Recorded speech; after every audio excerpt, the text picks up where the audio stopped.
Good evening. Thank you for joining my Wicked Wisdom Wednesday podcast. I'm your host, Jim McCollum.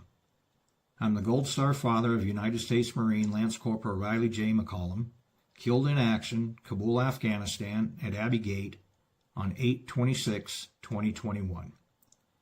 I raised my kids as a single dad in western Wyoming. I'm the proud father of 2 daughters, Royce and Cheyenne, and a grandfather to 3 beautiful grandkids. I'm a cowboy carpenter poet, published author, public speaker, and Wyoming native. I enjoy Wyoming's landscapes and outdoor opportunities. From chasing elk in the fall to playing with bears in the spring or casting a fly on a river or stream, I love the Wyoming outdoors. Getting from point A to point B in Wyoming allows me ample time to follow the white line down the highway. It's here that I find the white line wisdom and highway philosophy that create Wicked Wisdom Wednesdays.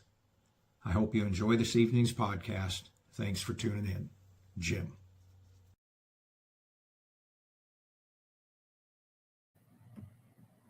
Good evening. Welcome to a Thursday edition of Wicked Wisdom Wednesday. I am your host, Jim. Do my Wicked Wisdom Wednesday podcast, and I also do my Coffee with the Kid. Got a lot to say today. It's going to be rather vulnerable on my part. Hopefully somewhat educational, can help somebody else if you're going through the same shit that I go through.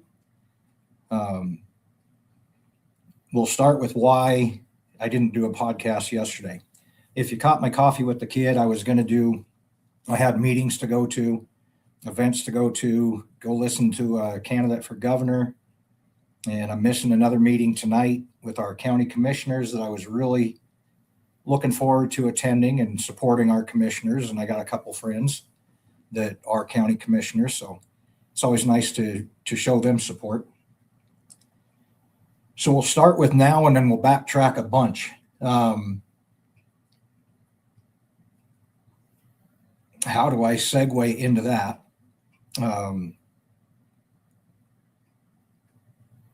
No, we'll start with yesterday. I was pissed, freaking irritated. By the way, I'm probably going to drop some F-bombs in this, and I'll cuss a little bit, so hopefully that doesn't offend you. Words are words. If it offends you and hurts your feelings, I'm sorry. Tune out now or just deal with it.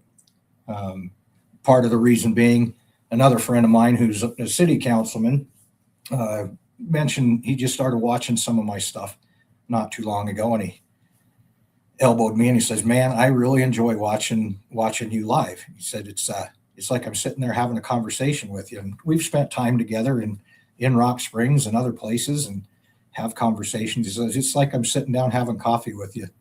And I really enjoy it. So I'm just going to be me, and I'll throw it out there. Hopefully it doesn't offend you. If it does, it is what it is. But anyway, yesterday about, I don't even remember what time it was, 1:30, 2 o'clock, I got an email. I'd been trying to get some answers all day for some shit that I got going on. Finally got an email response back, and it's like, you have got to be shitting me. Completely derailed any progress that I had made. Anything and everything, every positive step that I had taken since January, just cut my knees out from under me. I was pissed. I was irritated. I was agitated. Nobody to blame but myself. However, I could have gotten in some serious shit for things that are completely out of my control. Waiting on answers, expecting answers, not getting anything. Thank goodness I had the fortitude to go, you know what? I better check in on some of this stuff. And I did. And thank goodness I did. Let's segue back. If you've been watching any of this and for the last couple of years, the mental struggles that I have and the anxiety issues, the trauma piece, and how hard it is for me to function and navigate that. And in the last several episodes, I've pretty much accompanied that with It was the 4-year anniversary around August. I quit doing my podcast in August. I just quit doing everything. I absolutely checked out, much like yesterday. I checked out of life. Let me segue into that again a little bit further. Woke up this morning, alarm goes off, 6:15, 6:13 actually. Everything's good, but I'm not going to take care of shit. I'm not doing anything. I'm over it. And I didn't give a fuck, period. Not in a bad way. I'm over this shit and I'm not doing anything. Had phone calls I needed to make today. I'll get to it. It was 10:30 or 11 o'clock. Royce called me and I answer her phone calls. I got no problem there, but she's the only one I'll answer the freaking phone for, which is also something I'm working on. It's kind of irritating, but there is so much trust in the safety of her phone call. She could give me the worst news and I'll take it because I can take it from Royce. We can navigate that. She's not going to steer me wrong and everything's going to be good. Thank goodness she called me, because as soon as I hung up with her and we were talking about issues she's got going on with her house and it's costing her a fortune. I think, God, what did she say? She's going to be over $30,000, $35,000 into this, and a good 15,000, I think, above and beyond what insurance will cover for her broken pipe issues in her basement floor. Anyway, hung up with her. It's like, screw it. I'm already up. Phone's in my hand. Started making some phone calls and got a bunch of stuff taken care of. I'll get to some of that. It's kind of comical in a little bit. But yeah, I just yesterday didn't care. I couldn't go do what I wanted to do. Legally, I couldn't go. And same with tonight. Legally, I can't go. Legally, I can't do a damn thing until Tuesday. And here's why. All the shit that I was going through in August, September, October, November, December, into January. And I've mentioned how crippling the anxiety is, and just lost and no direction. And physically, I was not doing well. We're working on that. Mentally, I was definitely not doing well. And like I said, I accompanied a lot of that to the 4-year anniversary, thinking, man, this one's even harder. For some reason, this one's really kicking me in the butt. And through counseling and therapy, we've determined, mostly I have determined, after I spend my hour or 2 hours, I spent a lot of time thinking and dissecting and processing and reflecting. The catalyst for me going off the deep end was the 3+ years of dealing with my dad's estate and how I was treated.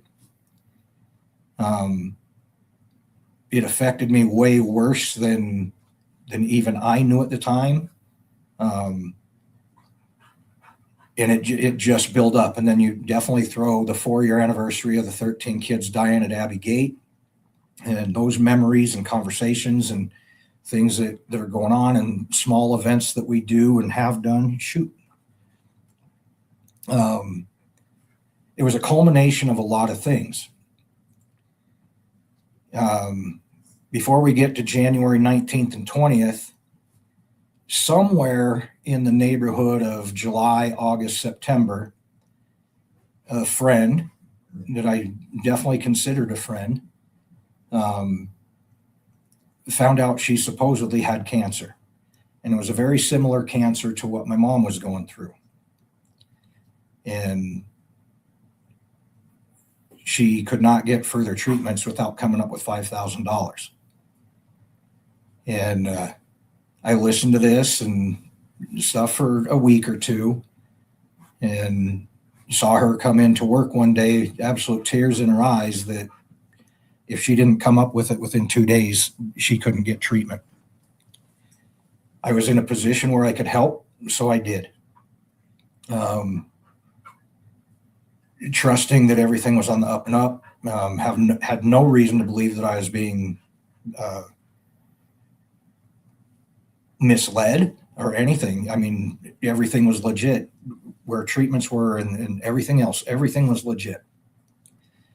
And long story short, over the course of about 5 months, I probably gave this individual closer to 10,000 plus to help with medical bills and things of that nature. Even on Christmas, her daughter, supposedly, I still don't know now if this is even factual, her daughter had to have a heart surgery procedure done in Denver, and she was there, and it was colder than hell, storm. Another friend of mine reached out to me. It's like, hey, this girl's trying to get a hold of us. She needs some money. The heater went out in her car. She's got the two little kids. I don't have Venmo. Is there any way you can help her out? And I did, sent money to get the vehicle fixed and all that kind of stuff. And I felt good about it. And I've told my kids this, I've told everybody, if I had $10 million, I'd die without a penny, because it feels so good to be able to help people. I love helping those that need help, especially circumstances like that. You know, something so similar to what my mom died of, and a younger girl. I mean, by no means was I just going to ignore. If I had the means to help, I was going to help. So I did. January 18th, I got a message from another friend who works at the same place. It's like, I really need to talk to you. Can you come down here before I get off work? And she says, it's not about you. It's not about me, but it's really bad. And I need to talk to you about it. It's about someone we know. So I went down mid-afternoon. I believe she got off her shift at 5:00, and I talked to her, and she started to inform me that she thinks, and she's pretty sure, and a bunch of them are pretty sure, that I got taken advantage of badly. And it just, I didn't want to believe it, couldn't believe it. You're going to get the benefit of the doubt until something is proven to me, and, you know, then that bridge will burn, and then it's see you later. So it was a great conversation. We went back and forth. She's telling me why she thinks it was absolutely bullshit. And I'm like, you know, God dang it. When my mom went through this, she didn't lose her hair, you know, the type of cancer that she had and things of that nature. So in my heart of hearts, I believed everything was real and legit. And then, on the 19th, January 19th, another friend that works there, which I love these girls, and I loved the people I still love the people down there. Several Marines. One of them, this girl's husband actually was there, you know, the motorcycle welcome for Riley's homecoming. Great bunch of people, great people to hang out with, and a comfortable place to just feel safe, heard, acknowledged, companionship, friendship, whatever. So I went down to talk to her, get some more insight, and there were a few other people working that had some insight on it. It's like, no, dude, you got had. And that crushed me, absolutely crushed me, because I really did care about this girl. Not in a romantic way or anything like that, but in a nurturing friendship. If I can help you, I'm going to help you. So it just crushed my heart. And then the 19th, so the 18th sucked. I'm already dealing with my own mental issues and struggles, and physically I wasn't doing well, whatever. Then we get into the 19th, and more things are more or less confirmed that I'd been had. And then it's my dad's birthday. Dad died in June of 2022. And it was the day that Royce took my car hauler, loaded up a bunch of stuff, and headed to Colorado. That piece in itself was crushing to me, to see her go. She has been my rock since Riley died, without a doubt. And I remember having a phone conversation with her as she's leaving, and good conversation. And everything's good, but I could feel myself just kind of shutting down and not in a good place. From that conversation on, to that point, I had one beer as I'm having a conversation with this girl, and she got off shift at 5. And I remember a half a beer left in my beer bottle as I'm talking to Royce. And the next thing that I know and I remember, I woke up in the county jail and going, what in the hell? Did I get a public intox? Couldn't remember anything. Don't remember a damn thing. And after several hours, no, I didn't get a public intox. I got a DUI. No recollection of driving, getting in my truck, anything. My blood alcohol content, it was taken at the hospital. Don't remember that at all. I had a BAC conflicting. It was either a 0.34 or a 0.37. That is dangerously high. And like I said, I had a beer and still a half a beer left in a bottle. The rest of the night, no recollection of anything. So 1, that's embarrassing as hell. 2, it frightened the shit out of me. Like, how did that happen? What the hell? How can that happen? I still don't know. I've talked to a couple people that work there and everything else. And it's like, you were here, you were doing fine. You seemed great. And you're, behaving yourself. Next thing we know, you left your vest, your hoodie, which why the hell did I take my vest and my hoodie off? And just disappeared. Again, absolutely zero recollection of anything. The high BAC scared the shit out of me. It's like, how in the hell did that happen? And the fact that I drove unknowingly, but I drove, obviously, 1, disgusts me. I'm ashamed. The guilt that hits me is freaking overwhelming. Long story short, through counseling and therapy, I do, and this is not the first time that that's happened. I mentally check out. I can't remember, I think they call it dissociative amnesia or something like that. When the traumas get so intense with me and so deep, internet connection restored. My safety mechanism for myself, my self-survival is to just completely go numb, black out. And this has happened, not a drop of alcohol, anything. It's happened 2 or 3 different times since Riley died, where different traumas hit me. And it's like I get overloaded and I can't frickin' function. And that's pretty much the case here. Doesn't excuse anything, doesn't explain a lot of things. I'll never know the answers to a lot of shit other than the finding out that I got burned for over $10,000.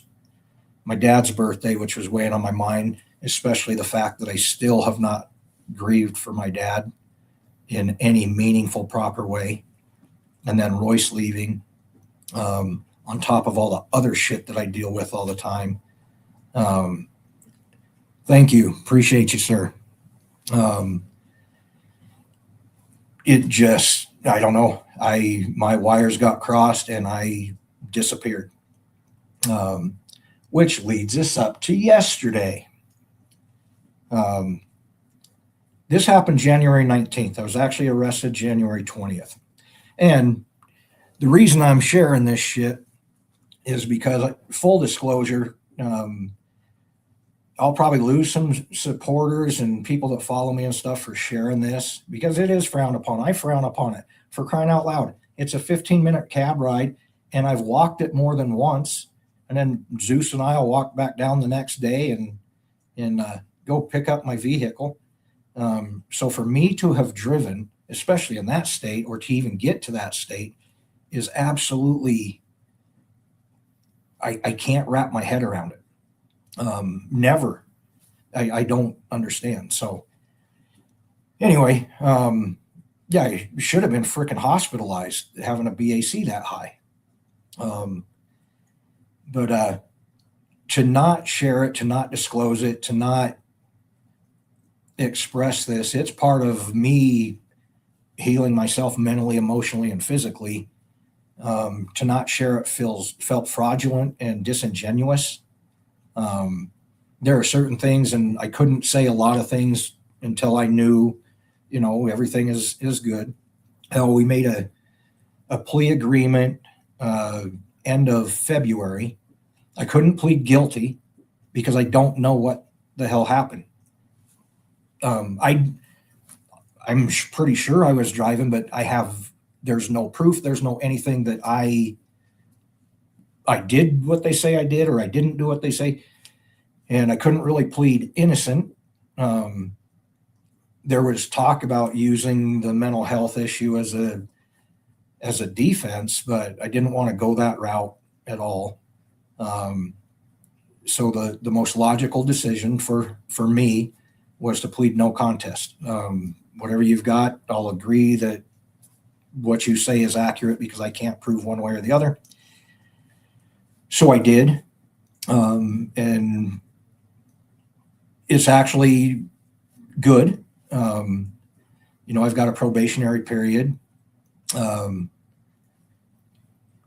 which brings us to yesterday. I have been waiting and waiting and waiting for documents, something from the state, something from the court, something from the attorney, anything letting me know the status of anything.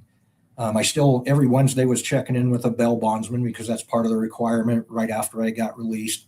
And one of my friends from down there actually came that night and bailed me out. He's like, I didn't even know you left. Anyway, but I didn't want to be in violation of that. You violate that, then they can throw your butt back in jail and whatever. So I've been checking in every Wednesday, doing everything that I'm supposed to do, and reached out to my attorney yesterday. Like, hey, I need a status update, just checking with you. Where are we? Where are we at? Had a couple questions for him. And then my birthday's next month. Well, I knew that I would have a temporary suspension. I'll still be allowed to drive to work and those sort of things, but there will be a 90-day suspension. But with my birthday coming up, my license actually expires on my birthday. It's like, it's going to be right in the middle of all this. I need to know how to navigate this. What do I do? And he actually called the state of Wyoming. And it's like, you actually have been suspended since April 11th. And here's your next steps. You need to take care of this. You need to do this. And, different SR22 insurance and things of that nature, which I was anticipating. I just didn't know when anything was moving forward. I knew we made the plea agreement in late February, but hadn't seen anything. Did the judge sign it? Are we good? Are there still things that are hanging over my head that I don't know about? Just where are we at? So got confirmation from him. It's like, oh shit, it's been suspended. Well, I took a long drive Saturday and I've been driving back and forth and doing all kinds of things, which I could have gotten deep shit for. Then I would have had a driving on a suspended license, another night in jail. And these are things that are out of my control. And that's why I was so pissed off yesterday. And I shut down again yesterday. Didn't do the podcast yesterday. I just had a case of the efforts. So I made a bunch of phone calls today after Royce called me and she didn't say, hey, you need to do this. I just had a good conversation with her, hung up from her. And it's like, all right, while I'm up and kicking, quit the woe is me shit and let's get some shit taken care of. So I called, who did I call first? I got to get a blow and go on my vehicle before I can drive. That'll be part of me getting the temporary 90-day suspended license. I checked around. The one place that the website says does it, called them. It's like, nope, we don't. And I just so happened to pull it back up, do a search again. Who the heck? I didn't know where to even reach out, who the hell to get a hold of. They don't give you any information. And I searched it again, and I've searched it several times since I since January. But this time a friend of mine's business popped up. I was like, oh shit. So I sent him a message, a personal message. Hey, do you guys do this? He's like, absolutely. Here's what you got to do. Get a hold of this company, become a customer basically, blah, blah, blah. And they'll set up an appointment. Boom. Had it scheduled for Monday morning, 8 a.m. Got a call back from the company. It's like, our dude is going to be out until Tuesday. Can we do it Tuesday morning at 8 a.m.? So I am vehicleless, cannot drive, will not drive until Tuesday after they get that installed, which is unfortunate because I have a bunch of things I need to do for Royce before she gets here to help her out. But it is what it is. We'll navigate it. And this is something that used to derail me. It's not going to derail me this time. It's like, I get it. Okay, just roll with it. We're going to be fine. So I got that set up. I know I have to get SR22, high risk insurance for DUI. You always do after a situation like this. So I was trying to see if I could do it on my insurance app that I have. And I'm scrolling through there. I've been paying for insurance for my son since he died. He can't drive anymore, but his name's right on there as a insured driver. Like, you got to be kidding me. So, and I couldn't figure out how to do what I needed to do. So called them, got that all squared away, taken care of. So I'm good to go with that. Got Riley removed from my insurance. They're going to see this last 6 months billing cycle if they can adjust that at all, but they can't go back any further. But I thought that was kind of comical. I hated to get rid of it. The weird part of me and the holding on to everything, it's like, a couple of $100 a year, I'll just keep him on my insurance. Like, what the hell? Don't be an idiot. But it was just another one of them things, and it just hit me different. The thought process goes different and whatever. But it was just another thing. I don't want to let that go. It's another reminder. And instantly when I saw his name on there, I went back to, him doing shit in my old Jeep that he wasn't supposed to do. And just remembering all the dumb little things and fun little things and him driving and taking him to get his driver's license. I went through, 2-3 years of memories just because I saw his name on my insurance, which I love the memories. But again, it's one of them things that, and depending on the day and the mood and everything else, man, sometimes that'll send me sideways. But got that taken care of. Actually, my Duramax, I got an 01 Duramax. It's not worth much, $3,500 maybe $5,000. I don't know. It's kind of banged up from chasing bears. But I had full coverage on that damn thing still. Like, oh, hell no, we don't. And I haven't driven it in 2 years to speak of. Maybe. I know, Darren. I know. And after all this shit, I have had so many people, and people that were worried about me even before this shit happened, going, dude, I'm a message or a phone call away.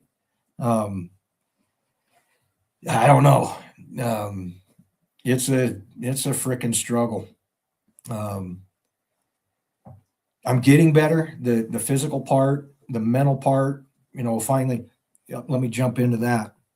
Let me finish with I got the blow and go taken care of. I got the insurance taken care of. And then I called. Oh, to do the insurance, I had to have a case number. I didn't have a case number. I have no paperwork. I have nothing.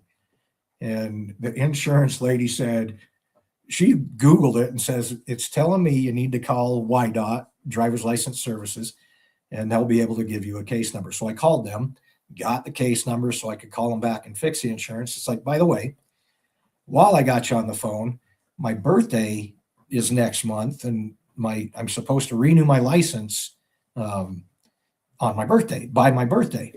How does that work when it's going to be right in the middle of this? And he explained it.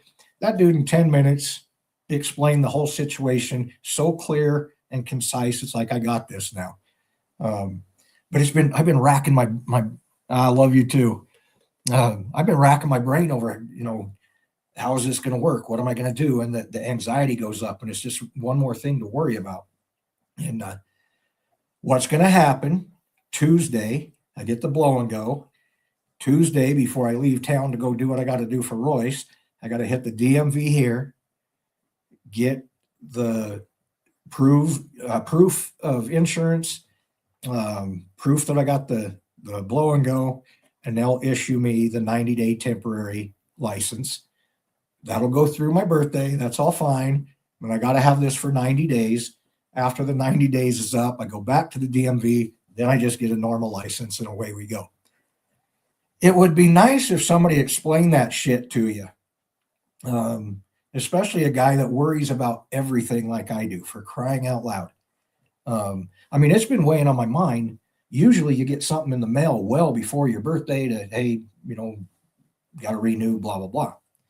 And they've got a way now you can actually do it online.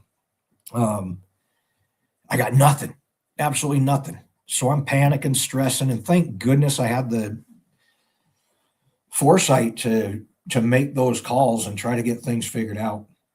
And I got it. We're good now. I just can't. Oh, and in the conversation with them, no, I was not suspended on April 11th. My license has been suspended since April 2nd. I've been to Jackson, through Teton County, Sublette County, Sweetwater County. I've taken rides that I've shared videos, chasing the sunrise, chasing the sunsets, all kinds of things, just going about life as normal until I learn something different. And these damn things keep popping up. I've been illegal the whole time. Thank goodness I didn't get pulled over somewhere. Zeus would go to puppy prison. I'd go back to jail. Cost me more money to fight something that I didn't even know. Out of my control, but I would have been responsible for all of it. So that part was really frustrating yesterday. I'm a hell of a lot better today than I was yesterday. I was just pissed, angry, frustrated at myself for putting myself in this position, but frustrated that, man, you people get paid to do a freaking job. Do your fucking job. To not have paperwork, to not have anything is it's inexcusable, for crying out loud. And now I see how other people get shafted. If you don't know, hey, I better make this phone call. You're just waiting on people to give you the information as you would expect them to do. And then all of a sudden, boom, you're rung up again and you look like a freaking career criminal. Anyway, happy to say the phone calls and everything today, moving forward in a pretty positive way. A shitty situation is going to be fine. Again, no excuses. I caused it. Don't know how and everything else. We'll peel back that onion and try to figure that out. What is that I thing? EMDR or some damn thing. They're afraid to do that to me at the moment because what do they say? I'm still a little bit too fragile, and evidently that can conjure up some shit.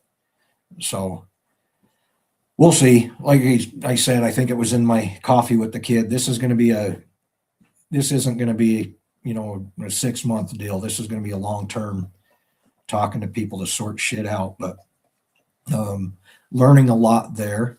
On a side note, the BAC was extremely high. There's zero desire to go drink. There's not even yesterday, man, I need a drink, or I should, none of that. None of my issues, none of my issues were created by alcohol, but there is not a dependency or an urgency or I gotta this. I'm just a nutcase. So we gotta figure out keeping the nut inside the shell. So I was talking to Royce about that today, and it's kind of interesting, without sharing too much information, but some of the people in No, I'm going to leave that alone. That's not mine to share. I feel good about where I'm at. Understanding just which January 19th and 20th was the catalyst for me not knowing what the hell and having such a high BAC and zero anything about that period of time. Is like, I have got to reach out. I've mentioned this before too. I knew I had something wrong and I needed to talk to somebody for a year and a half. I had already looked up counselors in the area, saved their phone numbers, screenshot their addresses. So the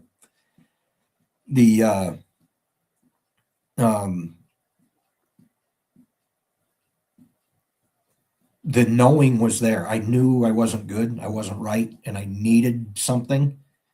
I just wasn't willing to take that step, ready to take that step, whatever the case is. Frowned upon it for so long after seeing the shit that my kids went through. Better than absolutely. So the shitstorm that happened, and again, and I've said this to both counselors, the stars aligned and the shitstorm happened exactly when and how it needed to happen for me to take the steps to get my shit together and to become right again. Mom, Dad, and Riley were watching over me something. I wouldn't have done it before. Had nothing happened, I still probably wouldn't be, getting the counseling that I needed, and I wouldn't have got the blood work done and everything else. So everything lined up and everything happens for a reason when it's supposed to happen. I'm one of them guys, though, I got to take my lumps and be beat upside the head with a bat before it makes sense that, hey, I better do something. But no, that was the catalyst. And I actually reached out. There were no court orders, no nothing. Didn't even have a preliminary anything, a discovery phase, nothing. And I had already reached out to 2 different counselors and was being proactive, and this is going to happen. I'm sure this is going to happen. So I was making the calls, doing everything I needed to do to get my life in order, which was good. And long before there were any requirements or suggestions or anything like that, I was already in counseling. And then I had to do an evaluation, and one of their recommendations was, well, you need to seek counseling and blah, blah, blah. It's like already doing it. So it was a bonus for me that I was being proactive and recognizing things. And then, being recommended to the group that I'm in. It's a mindfulness class, whatever, that I'm taking. Basically, it's in how to, I hate saying it like this because I am a guy, but how to love yourself and accept yourself. Freaking hate that. But I need that. It just sounds so not me. But it's really good. I enjoy the conversations. I enjoy the feedback. I enjoy the process, and actually, a lot of the techniques and things like that, which are things that I've known since working with Riley when he was younger. But simple meditation type things, and simple things like just go do the dishes, just get your mind out of the funk that you're in, which is sometimes easier said than done. Yesterday, I could think of 1,000 things I needed to do, just get up and do it. But I was in such a funk again. It's like, don't fucking care. So again, I'm a work in progress and figuring shit out. My other therapist, he says, this is a new one for me. This is a therapist or a counselor counseling a counselor. He's like, you have the answers, you have the tools. Just in my conversations with him and the intake, and then I had written some stuff to kind of give him some insight to my thought process and what I go through and things of that nature. But I really, that was huge for me to hear. He's like, this is a counselor counseling a counselor. So this is going to be new to me, which I thought was kind of cool. Anyway, yeah, I've gotten past the shame and the guilt. It still hits me a little bit that I can't believe this happened. Had it been, I drank 6 beers and knowingly got in the vehicle and got behind the wheel and drove, that would be one thing. I beat myself over the head for that. This is anything but. I went from completely coherent, talking on the phone to my daughter, to the next thing I know, it's a day and a half later. They couldn't take my mugshot. They couldn't fingerprint me. They couldn't do anything until way into the next day because my BAC was so high. I can't remember. It was like 9:30 the next night when I was finally blew zeros and was able to be released. So no, how I got there, what happened, no freaking idea. And that's frightening. That is absolutely scary as hell. Had I remembered, okay, I did this, or I was drinking with somebody or whatever, that would be one thing. But to still have a half a beer and talking to my daughter Royce and then remembering absolutely nothing from basically 6 o'clock the evening of the 19th until 6 o'clock on the evening of the 20th. Like, what in the hell? And again, woke up. It's like, what the hell? This must be jail. Did I, get a public intox or something? Did I get in a fight with somebody? And when the lady at the sheriff's department had me come out and was finally able to fingerprint me, said, no, sir, you got a DUI. Like, you got to be kidding me. And then the bottom just fell out, which is also why, because I'm laying there and sitting there waiting for whatever to happen. In my mind, it's like, no, we're done. We're going to seek help and try to get this shit figured out. Which I've come a long damn way. I think personally, some things I recognize and notice in the last year and a half. But there are still triggers. The family thing, loss is huge. Lost my mom, lost Riley. 10 months later, lost my dad.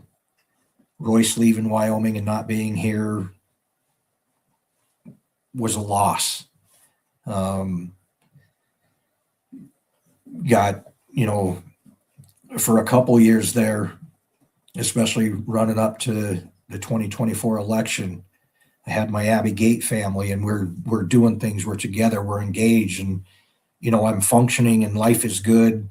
Even through the shittiest parts, we're doing good, and there's positive direction.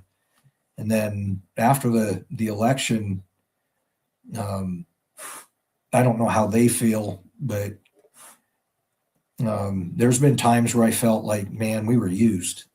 And I don't feel that the campaign, I definitely don't feel that Trump just used us or the campaign, but there are pieces and parts. It's like, man, there are promises made, and which we're starting to see come to light, but it was just empty again. So there's a void that just isn't being filled. And then not seeing these other families. It's another, I just equate it, the feeling that I get, it's another loss, and I miss them, and I miss the conversations, and we'll go do an event, and then we can all sit around together and talk about anything, and we've all experienced the same shit.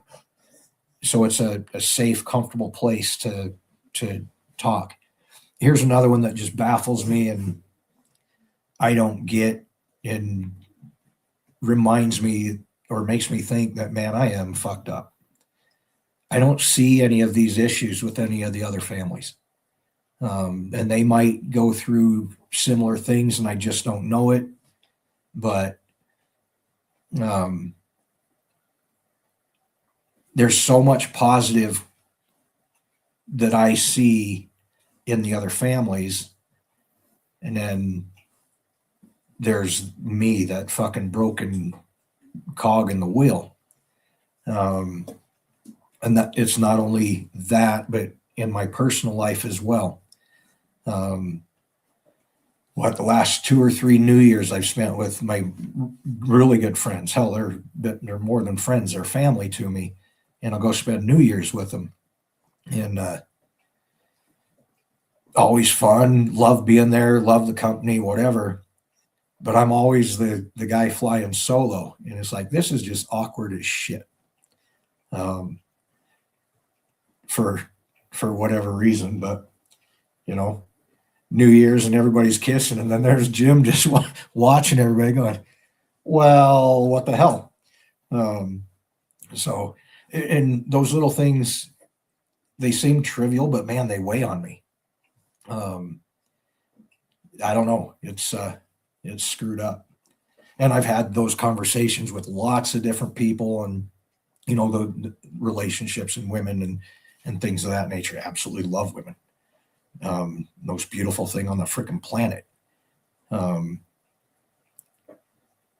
Would love to have someone in my life.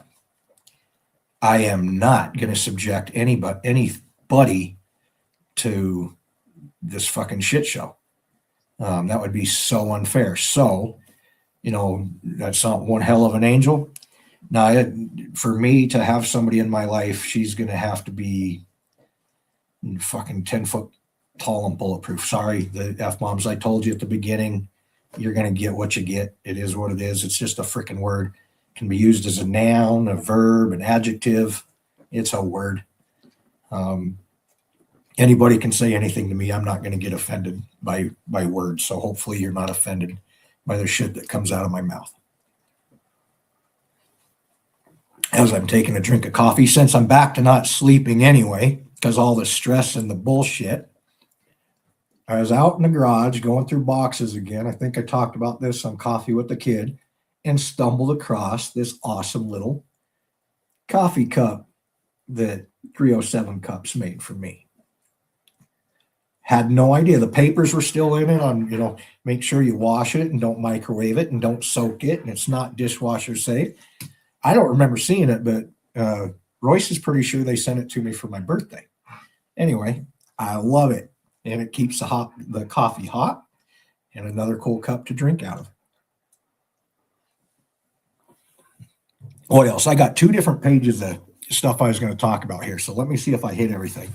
I gave you the gist, though.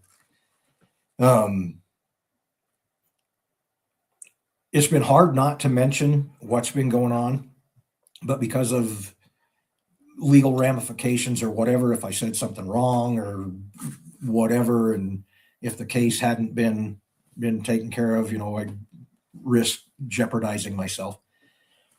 So I've kept it quite kind of quiet, and I actually reached out to Royce today. And it's like I'm really tempted to just go with it and share all of this shit. And her encouragement was, don't say, well, anyway, I'm getting too deep, and not talk about it. If you're going to do it, just freaking do it. And for me, again, it's therapeutic.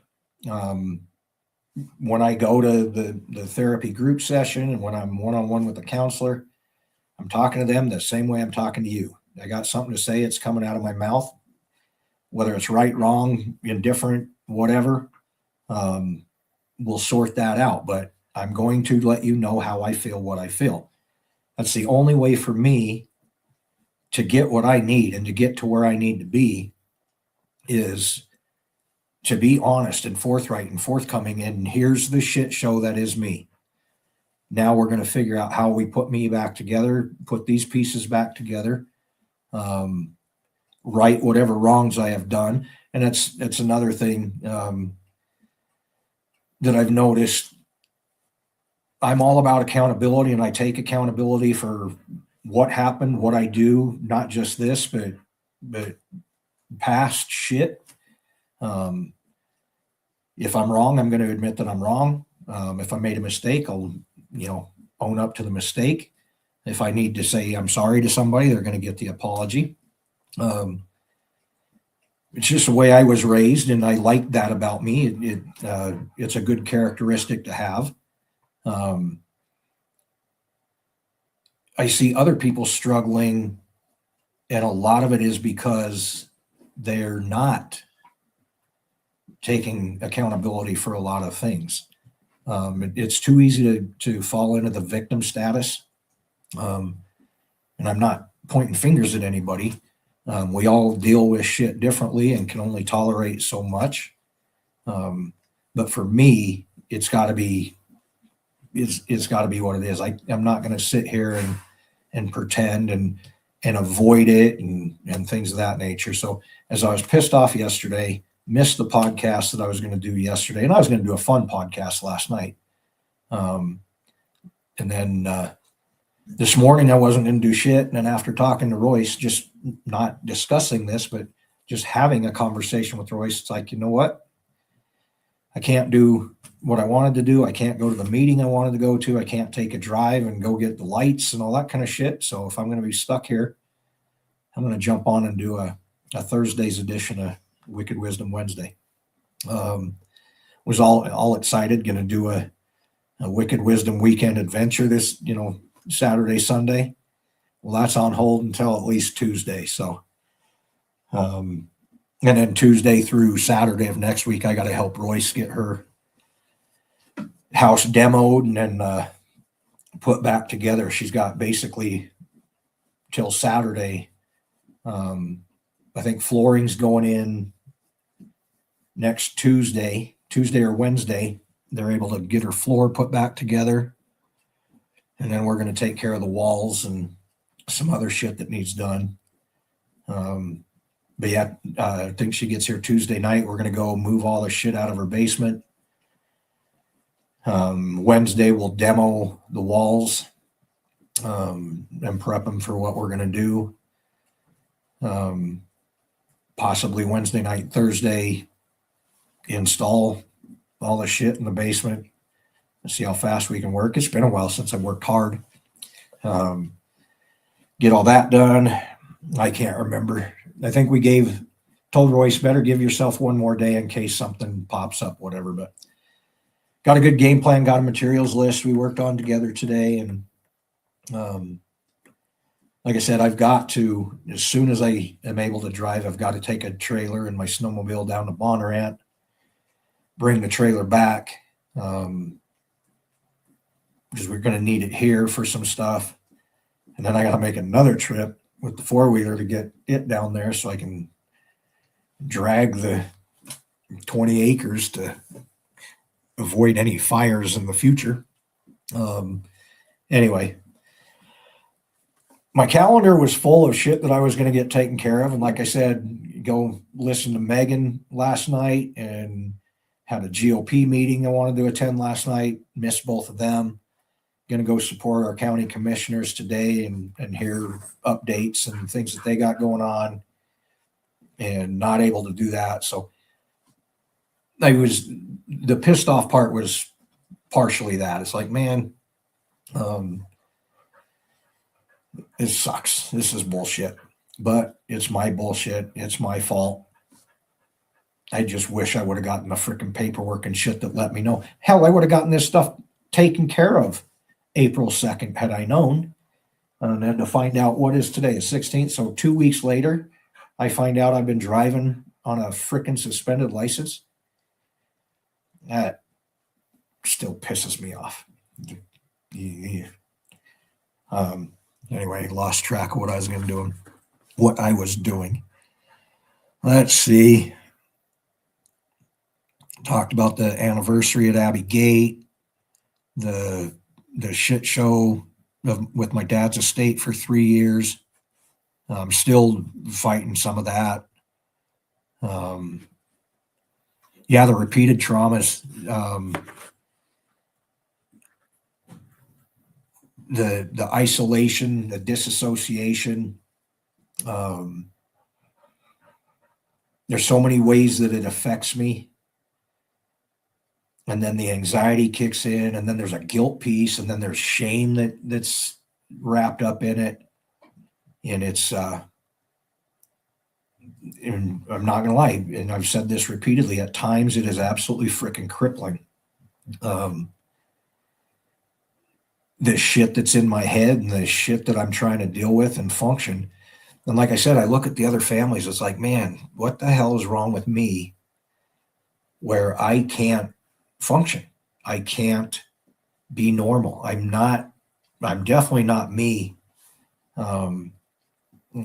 Counselor gets mad at me all the time for saying I want to be me again. Well, I'll never be that me again. So I got to find the new me. It's like, I get that, but when do I find that? When do I feel any normalcy in my life again?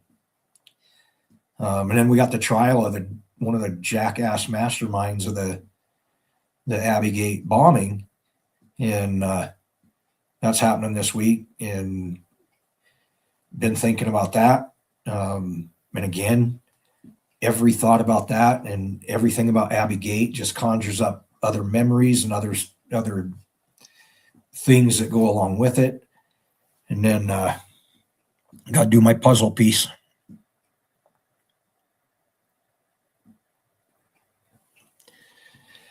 I'm hopeful that there's some accountability that comes out of this. We've had none to speak of. So we'll see where this goes. I'm glad they captured this jackass. Glad they're proceeding the way they're going. But it's still so much deeper than that. And there's so many people that need to be held accountable over that whole shit show. So I got all that. And I've been thinking about this. I get emails about once a month, every 3 weeks, every month or something, from the prosecuting team in Virginia. And I love getting them. I've asked, please update me, please keep me informed. One of the other mothers, her and her husband are going to be there, asked me if you want me to keep you informed. It's like, absolutely. Let me know. So I want to know. I want to be engaged. I love you, Jeff. I want to be engaged and know what's going on, and just about made me freaking cry for some reason.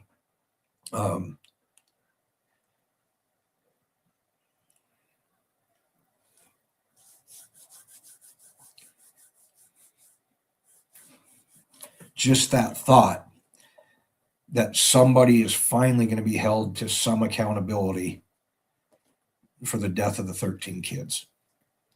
I would have loved to have been there, but I think it was clear back in November. They were letting us know that, we're more than welcome to be there. They could help us with accommodations and things of that if we needed to. Just let them know. But I knew I couldn't. I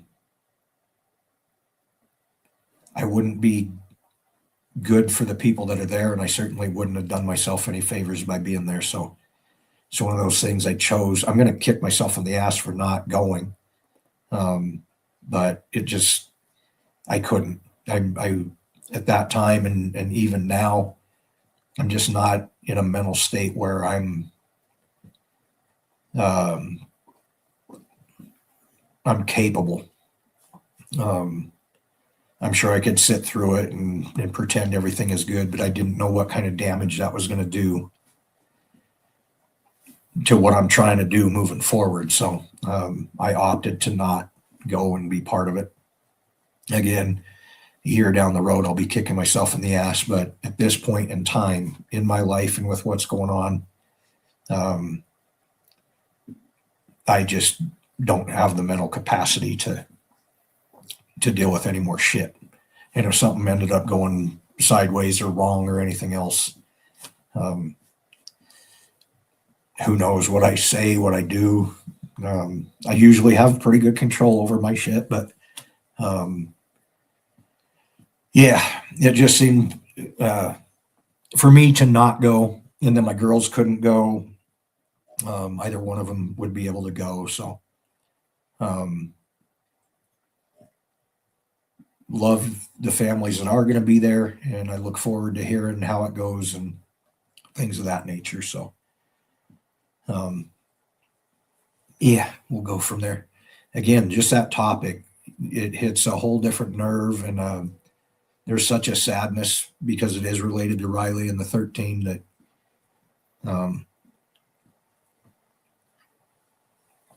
those emotions pop up. Got to read my other notes, but I'm getting old and blind. Oh man, there's so much I didn't get on.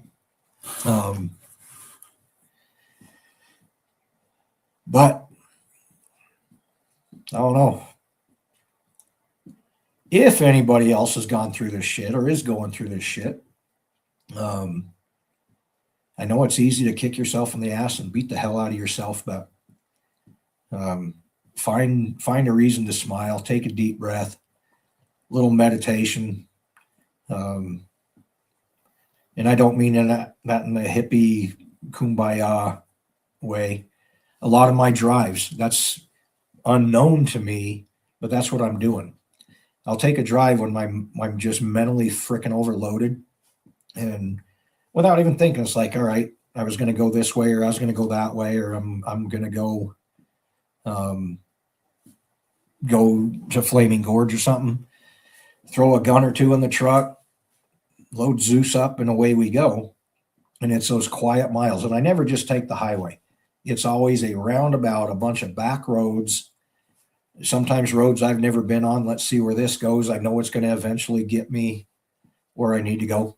God bless Onyx Maps, because I can find anything on there. So I'll pick a route and we'll go.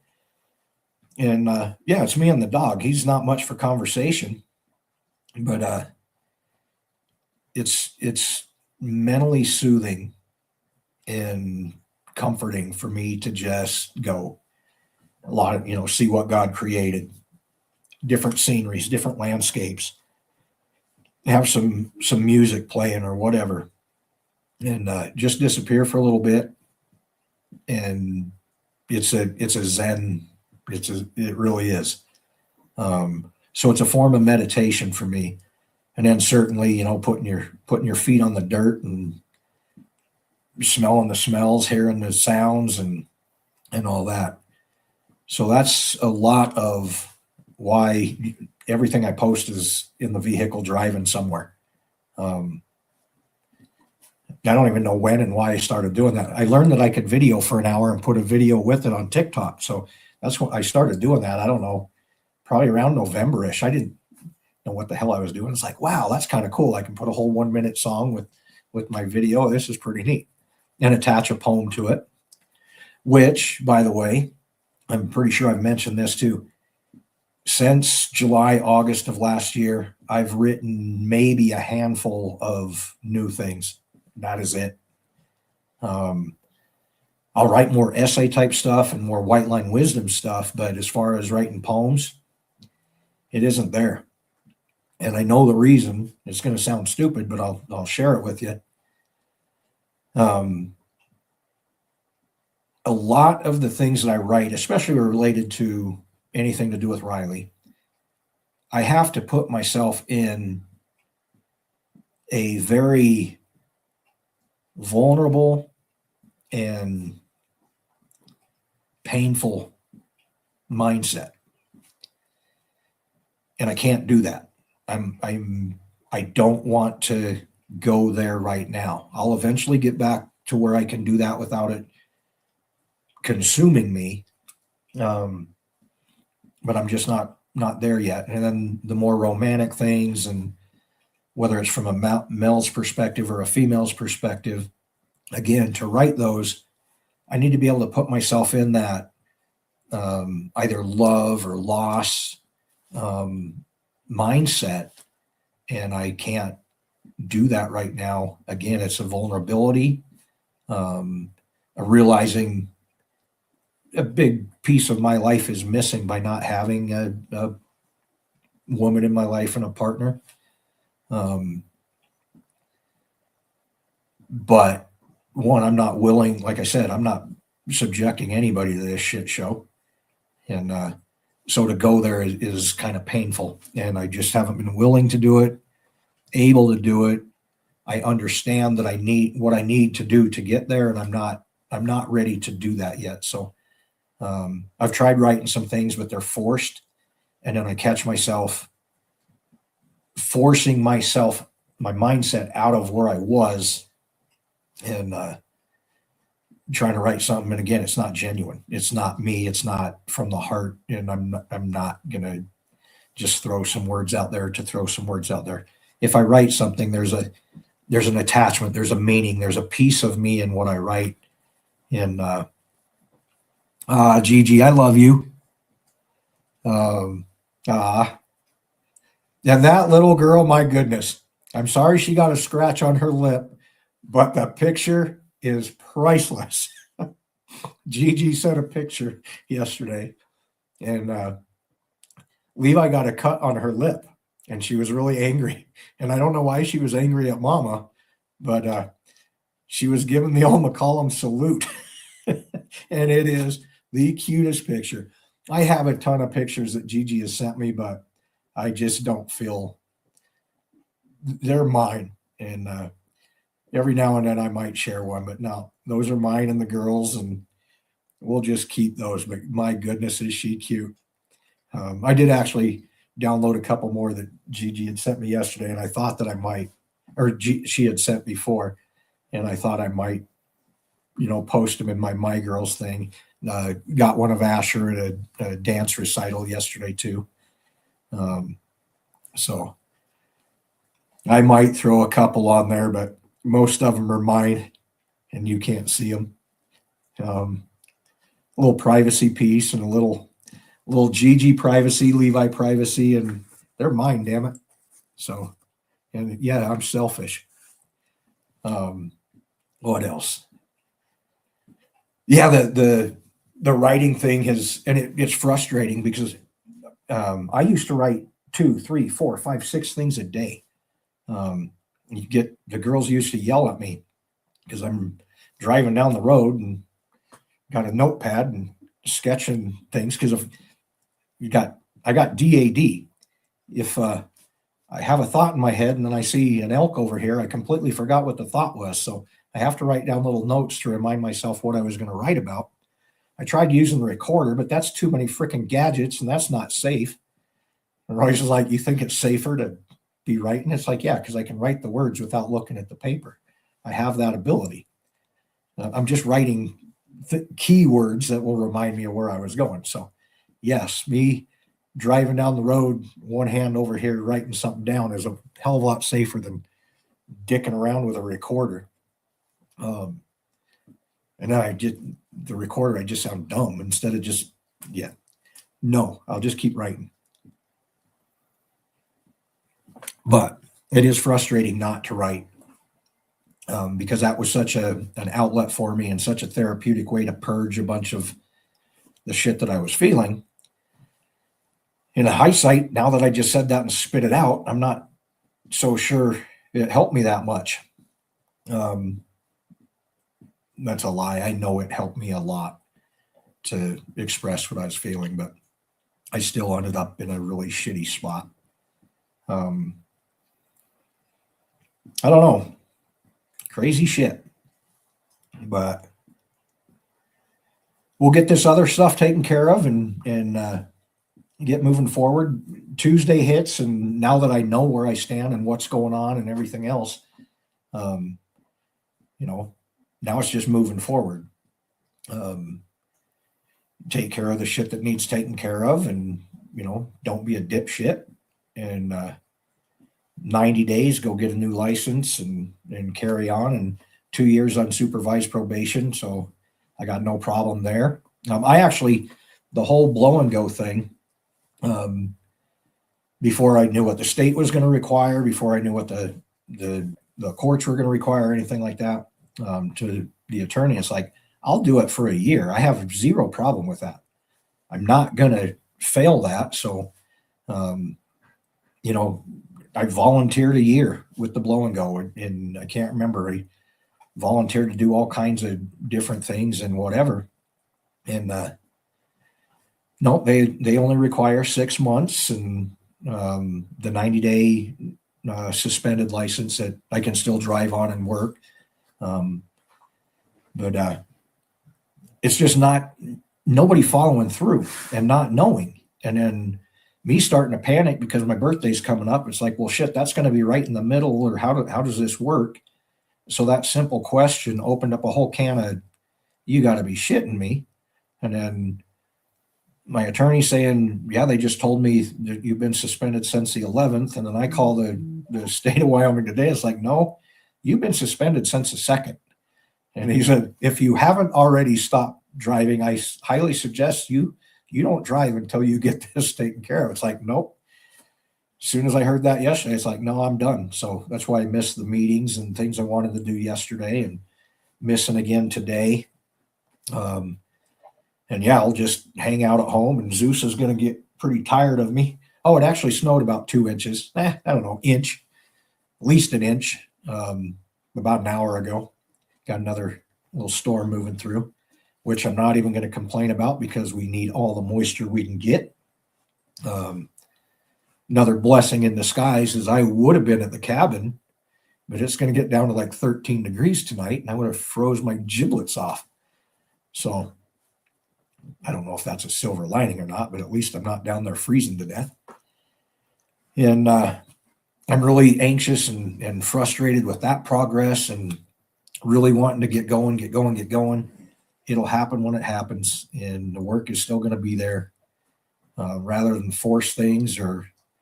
And thank goodness I took today and made the phone calls rather than head down there, because I would have been down there on a suspended license. So it all works out in the end.